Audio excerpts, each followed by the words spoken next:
Pour sa 61e édition, le plus grand rendez-vous mondial d'art contemporain se retrouve bien dégarni. 9 jours avant son ouverture, le jury, présidé par la curatrice d'art brésilienne Solange Farcas, a annoncé sa démission. La conclusion d'une polémique qui avait enflé la semaine dernière. Ces mêmes jurés avaient expliqué qu'ils excluraient les artistes russes et israéliens de leur palmarès en raison des guerres menées par leurs pays respectifs. Une prise de position qui faisait notamment suite à la décision des organisateurs quelques semaines plus tôt de rouvrir le pavillon russe pour y accueillir une quarantaine d'artistes.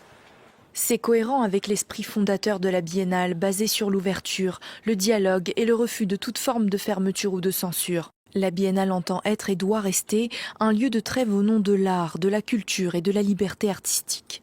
Ce choix fortement critiqué par de nombreux artistes et intellectuels, comme dans cette tribune publiée par le journal Le Monde, acte la réintégration de la Russie, absente lors des 2 dernières éditions de la Biennale.